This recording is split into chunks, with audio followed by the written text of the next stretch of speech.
Hi, I'm Alicia New, and today on The Spirit of Food, we are at a very special place with friends. And I want to preface this whole episode with the fact that this is not a political statement in any way, shape, or form.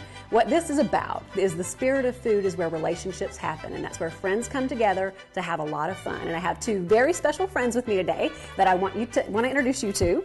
And I've got Marcia Dahl here that we know from the fabulous Marcia Dahl portion of our own show. I should say good afternoon. Afternoon, right?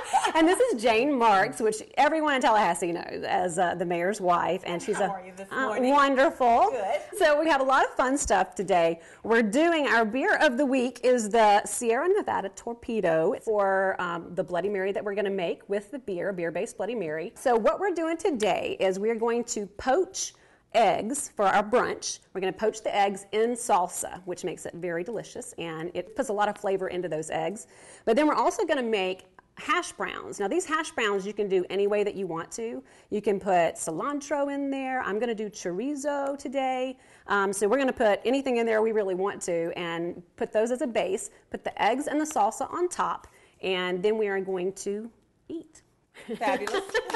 But first, we like that part. I went to the ethnic aisle and I just picked up some juices. Lovely Jane here doesn't drink alcohol, so she's not going to be doing the Bloody Marys with us. So I'm going to let the girls play with some of the flavors that I picked up in the ethnic aisle. So we have some pear nectar and we have some mango nectar and then some coconut soda. So this will give it a little fizz. Okay, this one's really good. Okay. This is good. Well, I like beer. Right. Well, No. I'm going to mix them. We're going to be chemists and scientists today, Jane. All right. You thought you were a therapist and I'm a modeling agent. No, we're now chemists. This is good. When you mix That it, mango's good. mix it with a pear, it's good. So let's see how, if you put a little fizz with it, with the coconut, see how that does. That almost I tastes the put same. just a little bit of ice. Okay, See if I can. let's see. Wonderful. A little more juice maybe? They kind of taste the same. Do they? Yeah, these two. No? Yes? Wait till you add the coconut No? soda. Is it good? All right, let's see here. All right, I'm going to go with the It's mango. good. I love the fizz too. It always just makes it so much better. It's good. Isn't this good? Yummy. Yummy. Well, we have to name our little concoction. Yeah. What do we want to name it? Pango. Why pango? Because that's pear and mango. I thought And we then would the call it. O is from the coconut. Yeah. I thought we would call it the M&J. Oh, that's okay. That's Marcia okay. Jane? I like that. You do? Now I'm going to make the Bloody Mary with the base of our torpedo. We got the base, the beer base for this, and that's a very authentic Mexican way to make a Bloody Mary. You can do it the hard way. This is the hard way if you want to mix the clam juice with the tomato juice, or you can use the easy button, which is what I do, and I got some pre-made clamato that's already has a seasoning in it, so that's a good thing. Makes it a lot easier that way. All you do really is take some sort of honey or agave nectar, which is very true to the southwestern theme that we have going here, and you just take the top of your mug and get a little of that on there. You don't want much, and then you want to put that, use that to make the salt stick. And you can just do this with a plate of salt too, but there you go. Easy way to do that. And it looks pretty too. So this is our mug, of course, and we're going to just pour in the beer. You want to do about 3/4 of the way with the beer. And I like the fizziness of it, so I didn't try to stop the fizz from happening, because when you put the clamato in on top, and you can actually see it sort of reacting together sometimes. I was noticing when I practiced this at home that it just looks really nice. It's coming together. It makes you kind of want to take a sip. And if you like, I'm going to let Marcia taste this. This is my way to get Marcia to actually drink a beer, because she's never had a beer in her life. But she said that she would try it today because she loves me so. She'll taste it. She'll take a sip.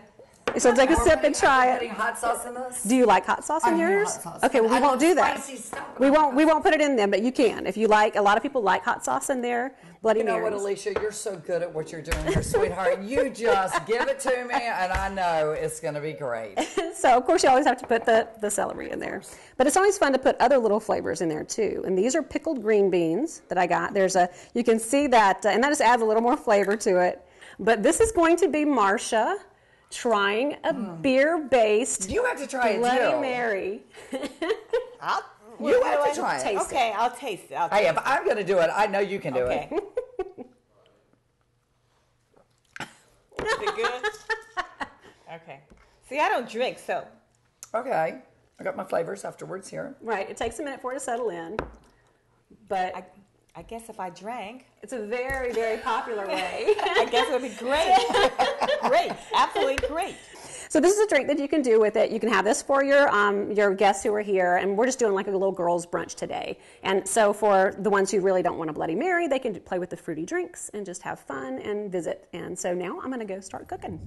Now it takes a little bit longer to do the hash browns, so we're going to start with that first. You can either shred the potatoes, or you can use the easy button and buy the frozen at your favorite local grocery store. So that's your job.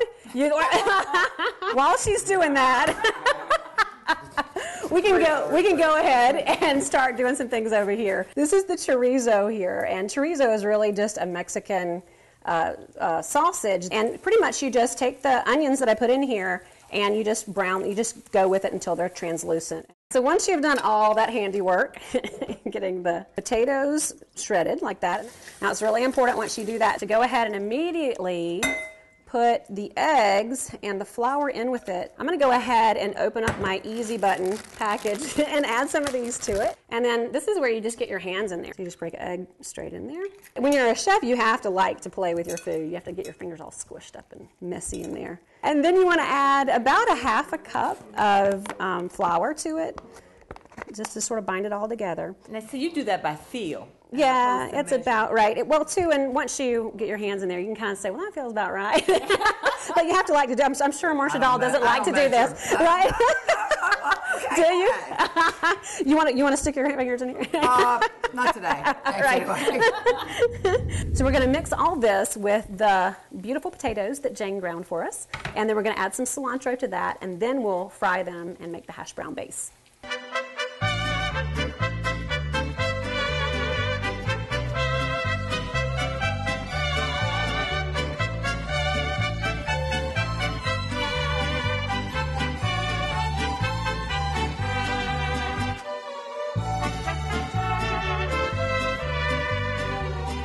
And then when all the fun in the kitchen is over, it's time to sit down with friends and have a great time. Well, what we have on the plate, as we talked about before, this is a little crispy tortilla that has agave nectar on it, so get a little sweet in there. We've got the salty with the hash browns. This is really good. Good. Well, I'm very glad. It is. This is delicious. Off the chain. We have a new drink now. Let's just say a little toast. Cheers. It's a great time and great food, and this has been the spirit of food.